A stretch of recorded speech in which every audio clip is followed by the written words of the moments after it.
Thanks, Brian. As we know, Greece is topping many headlines today, and not for its noted title as the birthplace of civilization, but more for its new title as the center of European debt. It seems there are still more questions than answers there as the country tries to work out its enormous monetary crisis, internal protests, and efforts to remain in the Eurozone. Joining us now is our European Union analyst, Martin Edwards, a Seton Hall professor at its School of Diplomacy and International Relations. Welcome, Professor. Good morning. What is the latest? Over the weekend, it looks like they came up with another bailout plan. Tell us about this one. Yeah, this bailout plan required a vote in the parliament, and the vote was very contentious, but the vote did pass. So this suggests moving forward, things should start to calm down, we hope. Okay, and the initial reaction there, as I've mentioned to you before, I have a friend that lives in northern Greece, in Thessaloniki. She said even there were riots, and she said people were torn between the bankruptcy and this debt decision, and like you had mentioned, a 20% unemployment rate. She said no one's spending money. They're spending it just on the cold, for the gas, and to keep warm. So with this type of decision, how does it affect them there? It's going to be really hard because what Greece is basically, in order to get this bailout, Greece has condemned itself to a number of years of flat economic growth.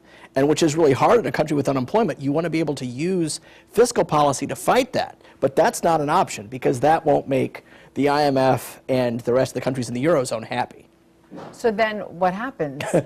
I mean, like, I hear you and I hear this plan, but it's like, it's not sounding like it's for sure a solid solution. This is not Good News Monday, is it? No.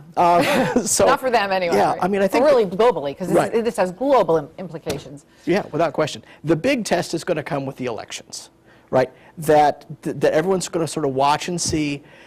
Each of the candidates were sort of pledged to retain their commitment to austerity. Follow through, okay. Right, which is necessary because there's obviously a trust problem there. Okay. But promises, are only as good as the paper they're written on. So it's sort of an interesting question moving forward. If we get a new government, if we get more foot dragging and slower implementation of austerity, which is going to upset markets, upset the IMF, and upset the rest of the members of the Euro. We talk about this implication on the global economy. What about in the U.S.?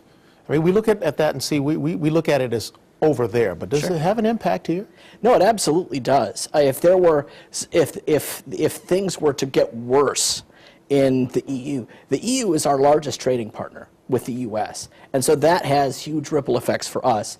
And then on the finance side, all of the banks, of course, are interconnected, and a lot of them are holding a lot of Greek debt or debt in Portugal or Italy or Spain. So there are definitely concerns that we have to think about for the U.S. financial sector moving forward.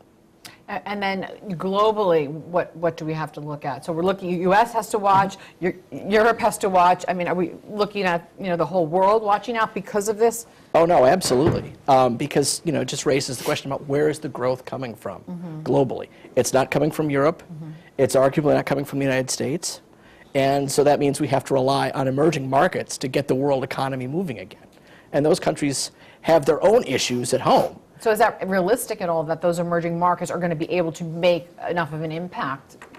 I don't think so. I think that we're sort of stuck in this slow growth cycle for the next couple of years, probably. So that's how you see it playing out? Yeah.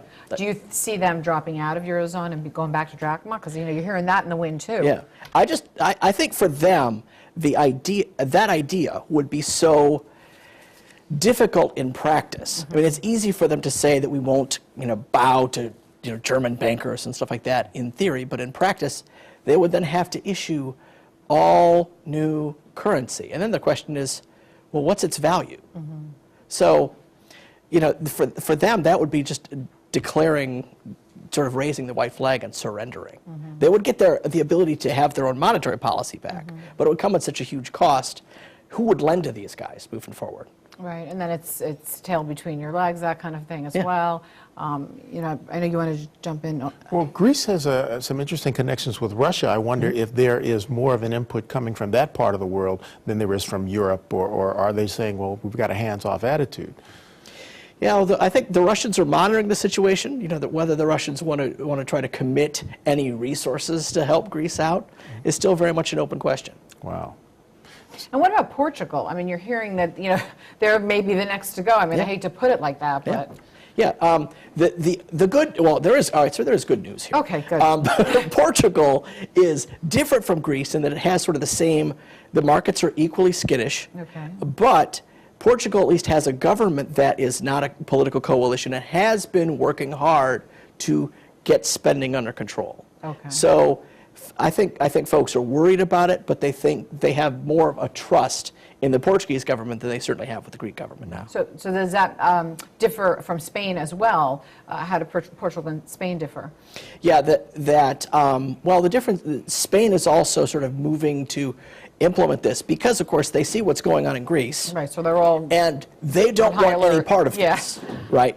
And that's, I think, the thing to think about is that folks sort of look at what's going on in Greece and think, how can we let this happen to a country? But, of course, it's not just about Greece. It's about all of the other countries in the Eurozone. So the IMF and the Eurozone countries are standing tough because they have to send a message. And there's a flip side to that question you just raised, too. Both how can we let this happen, or how can we get ourselves uninvolved? And I'm sure that's a big question we're going to be asking in the U.S. as well. I mean, how much involvement do we, yes, we need to be involved, but how much can we afford to be involved? Yeah, I don't see, every time the Obama administration has been asked about, are we contributing more money to the IMF for Greece, they've said no. I mean, and we're also keeping in mind, we're talking about Europe as a whole. It's not like the Eurozone doesn't have the money to handle this. They lack the will to handle this. So the Obama administration is showing the Europeans right now some really tough love, too. All right, well, I guess we'll see what happens. Thanks for joining us. You're very welcome. Thank you. All right, we'll check in with Matt now to get a spin around the states in weather. Matt?